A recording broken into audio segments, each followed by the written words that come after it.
Welcome in, family. I, of course, am your host, Tenitra Batiste, but I have a special guest and friend to the show with me today.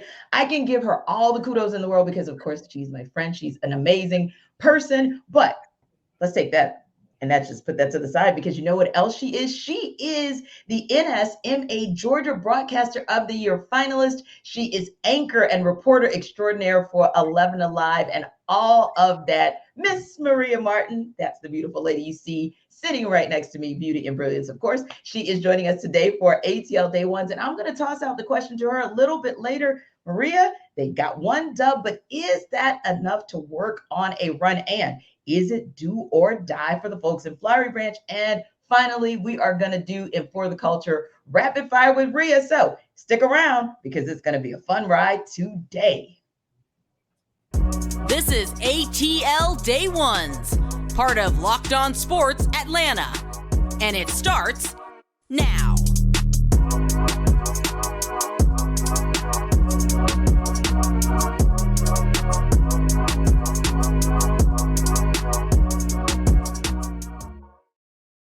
Hey, everybody, we appreciate you stopping by ATL Day Ones, which is sponsored by Bet Online and powered by you, our Locked On Sports Atlanta network of over 5,000 subscribers. Keep hitting that subscribe button. We definitely appreciate you guys. And you know what else we appreciate? When the Hawks can wrap up a quick road trip with a dub. You know, Maria, they avoided their first 4-game losing streak of this season, got that 125-108 win against the Magic in Orlando last night. And for me, it was just exciting to see them go through a 48-minute stretch of good, solid basketball at both ends of the court. So I wanted to know, when you took a look at it, kind of sat back and analyzed it, kind of now we've had about 24 hours to decompress, what encouraged you to say, hey, look, Trae Young said after that Sixers loss, all it takes is one for us to get back on track. What makes you think, if you actually think that as well, that this one game can indeed get the Hawks back on track?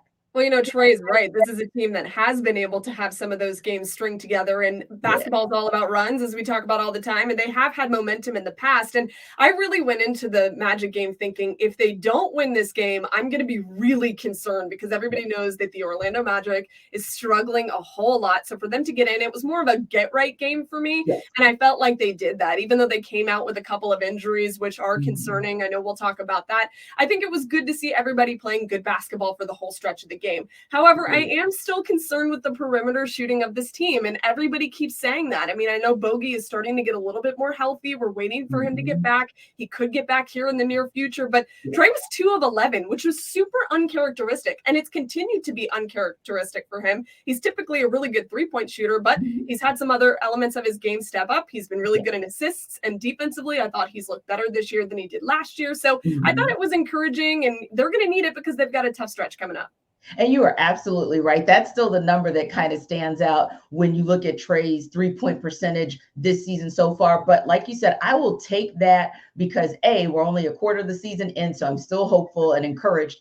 B, you make a great point. Bogdan Bogdanovic is on his way back. Landry Fields said that, and he even got upgraded, if you will, to doubtful on last night's injury report, which was great. And then you see one of the stat lines that I think has been very much improved as the season is worn on, even just through 20 games, and that's Trae's turnover number. We're talking about keeping it at about 2, 3, 4 these last 3 games, whereas Maria, we were upticking sometimes 4 and 5 in a quarter to start the season, as, like you said, he started to really gel and get comfortable in the backcourt with DeJounte Murray. And what I am hopeful about, I hope this trend stays as well, is seeing some of those bench players step up. So when I see AJ Griffin hit 3 of 6, that for me is encouraging. And I love for him that he was also great from the field, 6 of 12. But when you see you hit on the 3 and we see you hit from the perimeter, that at least tells us, hey, there's another guy out there who not only is willing to shoot that shot, but is able to actually make something happen. So I think you make a great point there. But yeah, you look at it and you say, hey, now that we've gotten that little tune-up, now it's going to be showtime, because this is really that first iteration for the Hawks where they're going to go into a very tough stretch of games. These next 6, you're talking Nuggets, Nets, you're talking Grizzlies, and okay, Maria, keep it real. Not saying the Knicks are great by any stretch of the imagination, but we do know that the Knicks pose problems just because they've kind of become a little bit of a rival, for lack of a better term, with the Hawks. And of course, the Hawks are going up to New York to take on the Knicks. But yeah, you look at that 6-game stretch, especially it's right before they see the Magic again, oddly enough. And I'm just thinking to myself, one of the things that I want to see them do is at least come from that 6-game stretch, come out at 500, at least 3-3. But more importantly, I want to see how they're looking against those teams, because they pose some very interesting matchups, especially in the front court. For when you talk about the Nuggets matchup, for example, and even when you talk to some degree about the Knicks matchup, and then the Grizzlies pose a challenge more so from the backcourt perspective. So do you think this is an opportunity where maybe, especially like you said, because we know that John Collins went down, rolled that ankle last night. We hope that it's just that they're having an MRI done with him today. DeAndre comes in with the thigh soreness, and that's something that was really bothering him before the game. Can they get on that kind of roll and maybe get that 500 mark with those two guys out of the lineup? I think it's going to be really tough, if I'm being totally honest. Yeah. And, we've seen them go through tough stretches in the schedule, especially early on, even though we're still early in the season. We saw that tough stretch where they were facing a bunch of conference leading teams, and they fared pretty well in that stretch. And the only difference was John Collins was super healthy, and they had DeAndre Hunter heating up at the time. So if those two can't play, I am going to be really concerned. Now, again, we talked about a little bit earlier, Bogdanovich is going to be hopefully sneaking back to this team, which I hope will help them when it comes to the perimeter shooting. But you're going to miss some pretty big presences, especially inside with John Collins. I mean, Clint Capella, though, has been surprising, which has been really fun, especially when you talk about what he did in Orlando. That was cool to watch. But you're going to need, kind of back to your point when it comes to the bench, you're going to need a lot of those guys to play really consistently. And against some of these teams that they're facing, I think it's going to be really tough. The only good news is they are really young into the season, and people might want to start thinking about John Collins not even being a part of the Hawks. That could be a possibility. So when you talk about him being absent, maybe get used to it not being a thing. Obviously, they'll get players in return if he is traded, but maybe we should start talking about and thinking about John not being a part of this team. However, that's not your reality right now. So I don't know. I think it's going to be really tough if they can't go. Yeah, it's interesting because if I had to choose, and I was kind of having this conversation earlier in the week about Falcons, and of course we'll talk Falcons a little bit later, and we had this conversation last week as well, sort of when you get two key players that are out. In case of the Falcons, it's Kyle Pitts, Daquan Graham. In the case here, it's JC and Dre. Like, who's the guy that you'll miss the most if you had to choose? And I say Dre, because he's that guy who gives you that presence on the wing. From a defender's perspective, he really gets out there and gets after it. And I always feel like, Maria, when DeAndre Hunter has something like an 18, 20-point type game, and we can get him in the range of like 6 to 8 rebounds, that to me always bodes well for the Hawks. And I do think that while we saw, admittedly, Onyeka Okongwu may not quite be ready for prime time as far as a start at the 5 goes. But if he gets Clint Capella to do his thing at the 5, and you can kind of put Onyeka Okongwu in there at the 4, even if he's a starter at the 4, I feel like he can be a little bit more effective there. And I agree with you. I know that we all will agree with this as well. We all like John Collins as a person, but we also all know that that may not quite be the fit for going forward. So sometimes, like you said, you see when someone's out, let's see how the pieces fall into place. Let's see what an AJ Griffin can do. Let's see what a Jalen Johnson can do, and kind of how those guys can step up as Nate McMillan has started to give some of his younger players or his rookie minutes. And let's see if that can help. And I also hope this, when you kind of look down the depth chart for most of the teams that they're going to be playing, the Hawks actually have a more solid bench than most of those teams. So this will also be an opportunity for the Hawks to show that depth that we've always talked about, that we know that they're known for, can actually step up and give them something. And again, their first kind of murderer's row or death row stretch of this season. Now, speaking of giving us an opportunity to see a stretch, well, now we know that CFP officials were informed Wednesday that the Rose Bowl folks came around, Maria. They signed an agreement that says they will allow the college football playoff to indeed expand to 12 teams in 2024 and 25, which is earlier than what they thought, which was going to be 2026, primarily because the Rose Bowl and some of the other bowls were not amenable initially, now are amenable to restructuring the formats to kind of clear the way for that. We both know that conversation had been happening even before 2014 when the college football playoff was instituted. So now here we are. We have finally gotten away from the Final Four. We'll be getting away from the Final Four, moving to the top 12. Good or bad for college football? What do you think? That's a loaded question because I've got a lot of feelings when it comes to this, and I can talk a lot more than I have a lot of time for. I think 12 teams could prove to be too many. I understand why they extended. I think in the long run, it's going to be good for college football. We've seen what an expansion to a playoff does for different leagues around the country and in sports. So I think it will be good, but there are some negatives. I mean, there's positives and negatives to every scenario, and that's why they expanded because some people like the 4 teams. I think most people thought it should be more than 4 teams. I'm of the belief as well, but 12 is a whole lot to jump from 4 to 12. That's a lot. I mean, the good news is you're going to get home playoff games now, which is super exciting. I had people tweeting at me initially, Georgia fans specifically saying, oh, great, we just get to go to Athens. So they're already planning their postseason trips in 2025 to Athens. I think what's good is there are going to be teams that have been left out in the past that do get the opportunity to play. There's been so much parity. There's always somebody left out when there's 4 teams. So now you are going to get those conference champions that have been left out in the past that do get an opportunity to play in the postseason. So I think that's really good for college football. I do think you're going to continue to see those same people at the top, the Alabamas, the Georgias. I think that's still going to happen. However, it does give other people an opportunity for an upset, which we've seen before. You're going to be fighting for the bye, the first round bye. So there are a lot of things to fight for. I think in the long run, it's good for college football, but I don't think people truly grasp how many teams and how many games that is. It's starting to look a little bit more like an NFL format. The NFL obviously used to have 12 playoff games. Now they have 4 teams. Now they have more than that. So I don't know. I think that's a long-winded answer for me to say.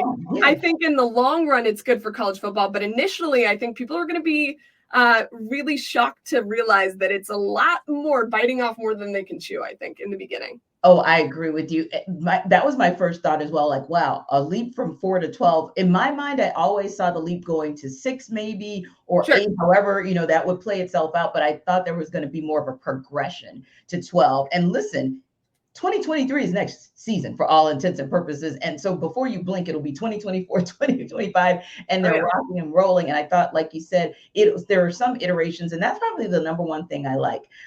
Sometimes there are moments where you feel like, okay, is that team taking their foot off the gas? Because, hey, you already know, for example, you've won the SEC East. So, I mean, if you don't have that that as motivation, do you take your foot off the gas, if you will? But if you know that you got to keep your foot on the gas in order to get that conference championship so you can get that bye, that may make for even better football. And that takes nothing away from the SEC because I feel like that competition remains high level, but there may be some other conferences where, hey, that's going to be important for you. Now, it may have a downside that, hey, doesn't have anything to do with you and I because we mostly watch and cover the SEC. But you think about a team like Notre Dame, like, what's this going to mean for you as an independent? Should you remain an independent, through that time frame? But I do think it's going to get a little bit more complicated and, dare I say, convoluted in the beginning when you're going to 12 so quickly. So definitely think we'll be watching this, but I am excited that finally we can at least stop the conversation, put it on pause of, do we need an expansion? Do we not need an expansion? Are we good with the 4 or do we need more? Okay, well, we have at least stop that conversation or put it on pause for a second. But what we have not put on pause is the conversation about Bet Online, because we've got 2 big games coming up this weekend, right? We've got Georgia and LSU. And yes, we do know that that's a double-digit underdog for LSU. But if you want to know if that line moves at all, go to betonline.net because that's where you can get all your sports betting info. Now, as far as the line for Falcons Steelers, it's still Falcons by 1. The over-under is still 42. But as we get more information about who is and isn't playing on Sunday, that could dictate how things go as well. So again, if you want any information on the major sports, even the minor sports or those niche sports like golf, check out betonline.net because that is where the game begins. You guys, you watch our podcast here on ATL Day Ones and so many other podcasts along the Locked On Sports Atlanta network. Don't forget to check out podcasts for Bet Online as well, because if you're like me and you're a bit of a novice, somebody's got to tell you how and who to bet on. So speaking of the Falcons and kind of them getting ready for the Steelers, it's so crazy, Maria, because you and I have covered the Falcons for years. So we kind of know when certain teams come to town, no matter what the record looks like, it's all about, hey, what is that stadium going to look like? What is the Benz going to look like for the Falcons on Sunday, especially because this game is actually very critical. Somehow, Maria, some way, the Falcons are still in it for the possibility of winning the NFC South because, dang it, nobody wants to win it. So I thought this was interesting. Comment that was made yesterday, and hopefully we'll get you some sound for that. We have Media Wednesday when the players come back, coaches come back, and of course, we typically get to speak with Marcus Mariota as QB1.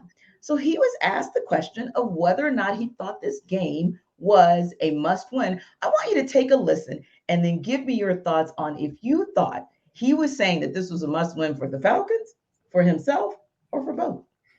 Especially playing meaningful football in December. These situations don't come around very often. To be able to progress and to be a team that's consistently playing games like this, you got to play with a little bit of urgency.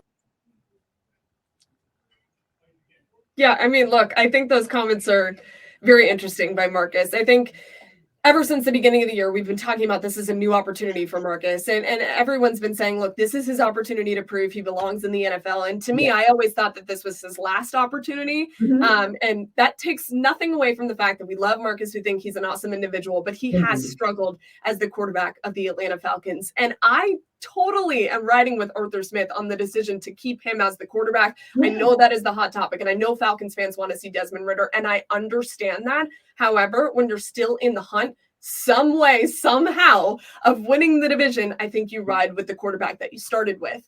However, I think a little bit of that was maybe talking to himself. I think there was a smidgen of that where he's like, is smidgen a word? I don't know. I think that he was probably talking to himself and saying, Marcus, this is your last opportunity. You have to play with some urgency. And not that he hasn't played with urgency, because I do believe he has, but he still hasn't proven to us that he believes in himself enough and belongs in the NFL. So look, I don't know. I do hear a little bit of that in there, but still, this is a must-win game for the Falcons, in my opinion. And I really thought last week was a must-win as well. But somehow, some way, everything kind of fell in their way to where they're still in the hunt for the NFC South. And that's just because of what happened with Tampa and what happened with New Orleans. So it's not necessarily just the Falcons. A couple things had to shake out their way.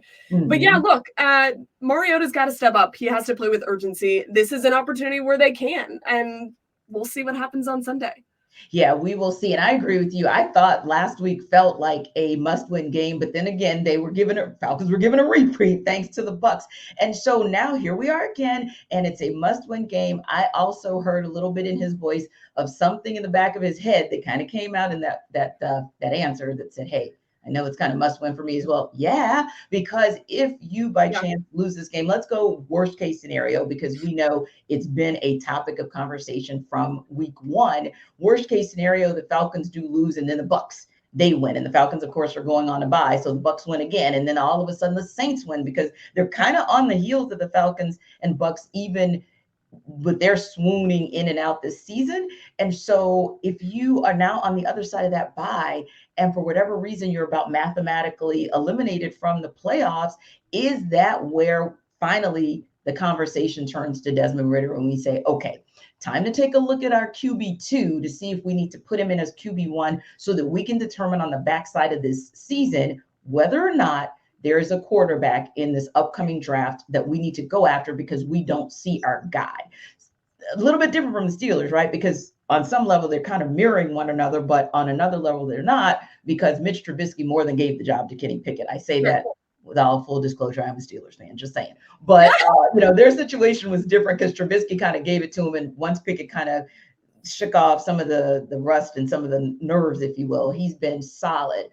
Desmond Ridder hasn't had an opportunity, but Maria, you've been there the entire season. You've been there through training camp. And like you said, this has been the right decision to keep Marcus Mariota where he is for obvious reasons, because you know what Ridder is capable of. And obviously they know what he's capable of, or maybe not capable of. But I do think that this game is going to be a proving ground, not just for the Falcons to kind of keep their playoff hopes alive, because the only way they're probably going to get in is as a division winner. But this is also Marcus Mariota's time. And Maria, you called it best. Not just his time to prove that he should still be QB1 for the Falcons, but this could be his final opportunity to prove that he should still be a player, a starter, even maybe a backup in this league at this point in his career at the age of 30 now.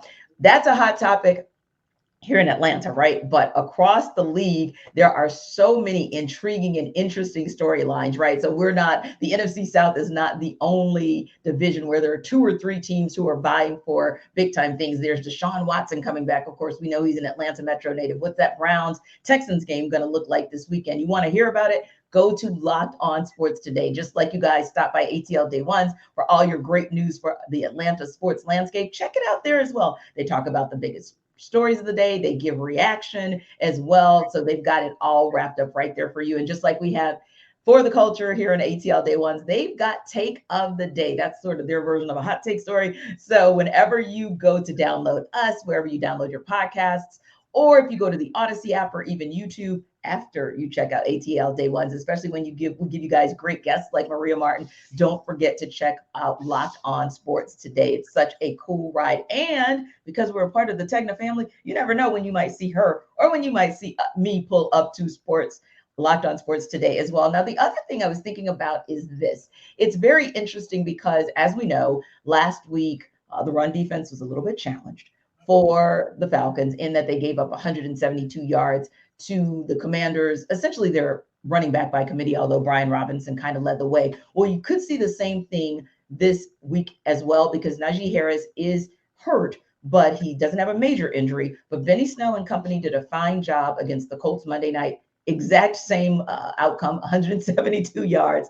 So the run defense is going to be tasked and challenged again for the Falcons. And so my question to you is this: do you feel like with what the run defense and Dean Pease saw last week, there's an opportunity or even a possibility for the Falcons to have kind of gone back into the toolkit to say, hey, we want to make sure that we don't let the run stop us. We're going to make Kenny Pickett win this game this Sunday.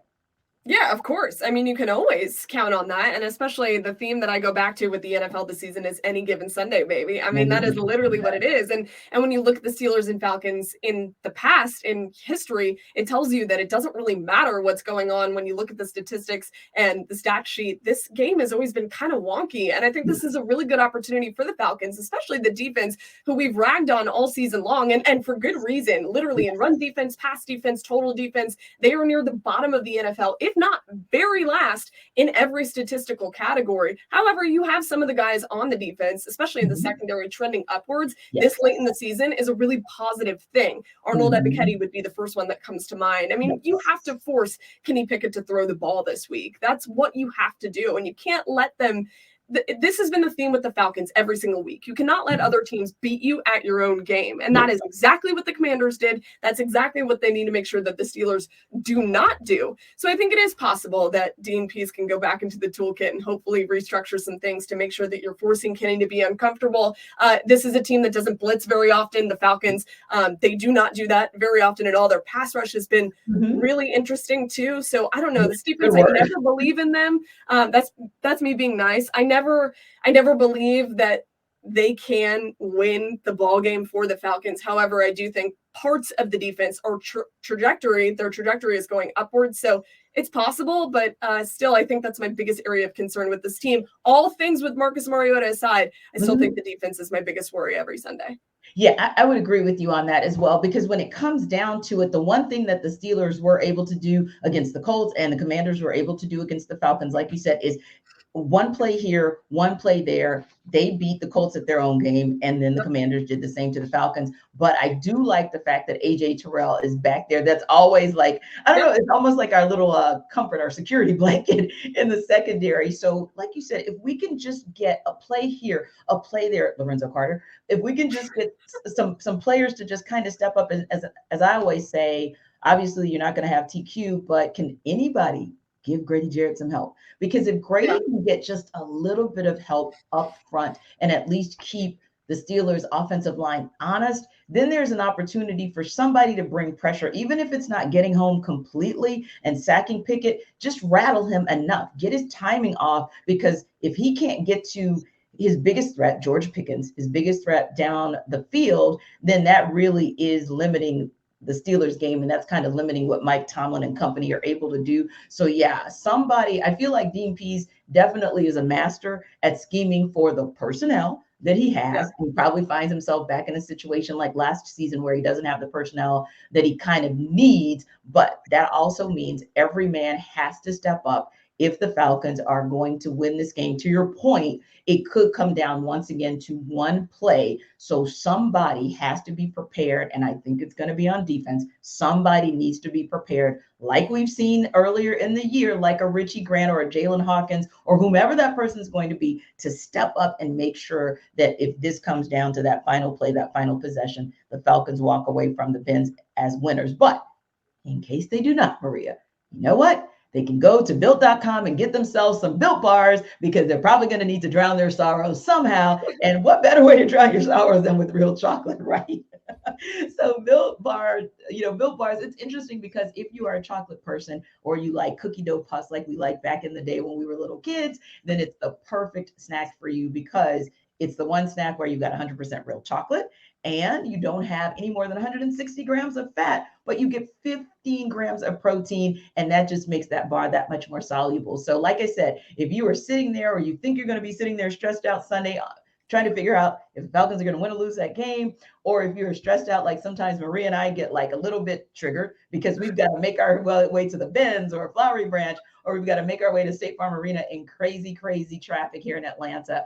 Get yourself a Built Bar, and it just makes the whole world better. So go to built.com, you plug in the code LOCKEDON15, and you are going to get 15% off your first order. And you should drop us a comment and let us know what you think about Built Bars, because, hey, we absolutely love it on this show. Now, speaking of things we love, we absolutely love to see it when someone makes a pivot, right? When someone just keeps doing things that are unique and exciting, like Michael Vick. So Michael Vick is actually doing a docu-series. I believe it's an 8-part series, and it's basically going to take us through the evolution. He's an executive producer, by the way, and it's going to take us through the evolution of the African-American quarterback in the American football landscape. It's something that's going to feature him having conversations with prominent players, former coaches, former quarterbacks from the past to the present, and really kind of looking at how he has even been a part of that evolution process, if you will. And it's funny because, of course, he's a 4-time Pro Bowler, played 5 seasons with the Eagles. Randall Cunningham was someone who was a revolutionary, and now we're kind of seeing Jalen Hurts in that space as well. But I just thought, what a cool concept to see Michael Vick kind of being the voice for that docuseries. Yeah, I'm really excited about this because, Tenitra, I think this is something that we don't talk about enough. And even though Michael Vick was not the first Black quarterback to ever play in the NFL, he certainly revolutionized the position. And when you listen to him talk about this specific docuseries that's coming out, one of the things that just really sat with me is he said, my whole life, people kept telling me I revolutionized the quarterback position for the African-American young student athlete or aspiring quarterback. And I think that's so true. What he did and the way that he played, all things aside from off the football field, he was phenomenal. And I think it's really important that he's driving this conversation too, because there are so many specifically that played for the Eagles. And even now you're looking at Jalen Hurts, who is a guy that I covered whenever I was working in Alabama. He was playing for the University of Alabama. I love Jalen. I want him to do all great things in his life. So I think it's super exciting to not only just focus in on the Black quarterback, but also how many of them have come through the Eagles and tons of other franchises that people tend to forget every Sunday whenever we're talking about quarterbacks and how they've changed the game. And just the way that Michael Vick played was so special. And it gave a lot of young kids hope too. And it totally changed. And I mean, look at how many quarterbacks have come after Michael Vick. Of course, he's going to sit down with the ones that came before him. You said Randall Cunningham is one of them. But even the people that have come after him, it's phenomenal how many have really just revolutionized the position. I think it's an important conversation. I don't think we have it enough. I don't think we talk about the former great Black quarterbacks enough, and even the ones that are coming up now. So I think it's awesome. Good on Michael Vick for continuing the conversation. He's done a lot of really good things in commentating, and he's kind of rewritten his own story. So for him to kind of head this and be a part of the docuseries, I love it. I'm really excited to watch.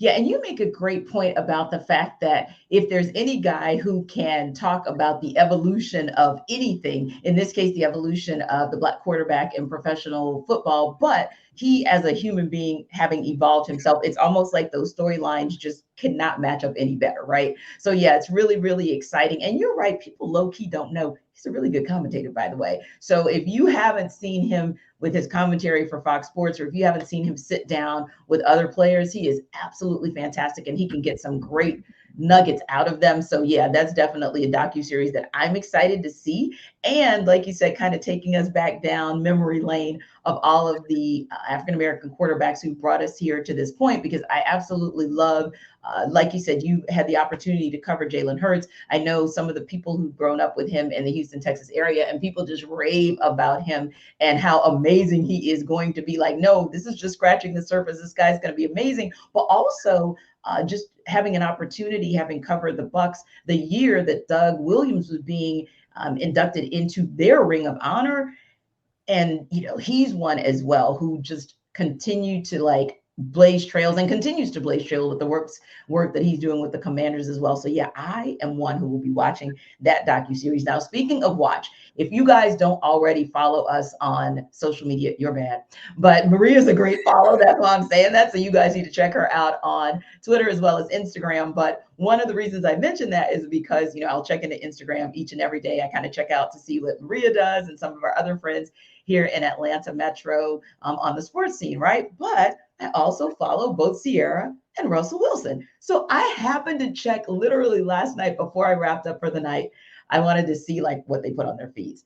So they both kind of did this recap of Russell Wilson's birthday party that Sierra threw. It was like this big over-the-top bash. And from what I saw, Maria, it looked like it was amazing. Some of his closest friends in the league were there, and she did like this cute little dance, and then the kids did their video. I'm thinking everything's all gravy, right? Wake up this morning and find out there's controversy because apparently only half the Broncos team showed up for Russell's birthday party. So it made me think about two questions that I wanted to ask you. So number one, do you look at that more like that was glass half full or glass half empty as far as Russ goes with the Broncos? And number two, have you ever been that person who had like this amazing bash, like all planned out, and yeah, the world didn't show up for it? Well, I think the first thing, and it's funny because you see on social media, you're talking about how, you know, you just think everything is good. And especially because Sierra's posting it and whatever, and it looks amazing. That just goes to tell you, like, nothing is ever as it seems, especially when it comes to social media. And maybe they didn't really think anything of it. But I think given the fact that half of the team didn't show up, and especially those that were invited, is a little weird. But I've always thought that it was kind of like that with Russ because he's married to a superstar. They are different. I mean, if you really want to be honest, they do kind of separate themselves just because of the way that they are and the stardom that they bring. Maybe some of his teammates don't feel like he's very approachable. I don't know. I'm not his teammate, so I don't know. I know that people have said in the past he is very different and distant, I think is the right word. So I think it's a little bit telling of just the way that social media portrays itself. And maybe he didn't care. I mean, who knows? You don't know if he cared or not, but I think it probably is a little bit telling. It's just funny that we have to talk about his birthday party. Honestly, who cares? But we're going to make something of anything. And I know I saw it all over the internet this morning. I was like, wait a second, there's controversy with Russell Wilson's birthday party? Why? Yeah. The world we live in. I literally went to sleep last night, and that was one of the last stories that I checked out. And I wake up this morning and I'm like, how did this turn into a thing? Like, I didn't see it, but like you said, perfect example of how everybody's not the same. Okay, we are all not the same. Russell Wilson and Sierra, that's a whole different story. And you're looking at it, and don't get me wrong, Seattle, of course, was a little bit more like blue collar, for lack of a better term, than say if he was playing in LA or New York. But Seattle had kind of gotten accustomed to him and his stardom and all of, like, you know, the bright lights. Denver's a little bit of a different town. And I think that sort of that franchise, just because between that rookie coach and everything that they thought it was going to be, that it's not. I do agree with you. I think there's just a little bit of some distance maybe there just because of the cachet of who they are versus the cachet of who the Broncos are as a team and as a franchise. And new. So like it's very interesting. I'm going to watch this, but I will tell you this. I also said, and this is probably not going to sound nice, but do you think Russell Wilson gives a flying flip? Sierra's his wife. The end. He has signed a big old contract. So guess who's winning? Russell Wilson. So it is still a happy birthday for that guy. Yeah. And a happy time here on ATL Day Ones. Why? Because, hey, you guys see so much love for my girl, Maria Martin, whenever she comes in and subs in, whether it's for me or whether it's for Jarvis, who is in Utah right now, enjoying some time with the Tegna team. So appreciate you for stopping by. You know that I'm going to be pulling, not just for you, but for our girl, Allison Mastrangelo, however that works. Maybe there can be a tie. Maybe they can just be a tie. Right. I love that. And if there is, I'm here for it. We're going to go out and we're going to celebrate. I'm going to claim it right away. So thank you so much for stopping by. And guys, anytime you have time on a Sunday night, you should be checking out Sports Extra because that's good stuff from Maria as well. And of course, don't forget to check out Locked On Sports Today. That's an amazing look of a podcast for our Locked On Sports Network. And keep on coming back because we can't do this without you guys. And don't forget, drop some comments on us. We appreciate your feedback. And whatever you do, be safe out there in those streets because, hey, we need you guys to come back tomorrow and find out what the preview is for Hawks Nuggets. And we're going to have a special guest from Locked On Steelers to talk about keys to the game for Falcons Steelers. And of course, we're going to tell you what we think about go Tigers or go Dogs. Have a great afternoon. We'll see you tomorrow.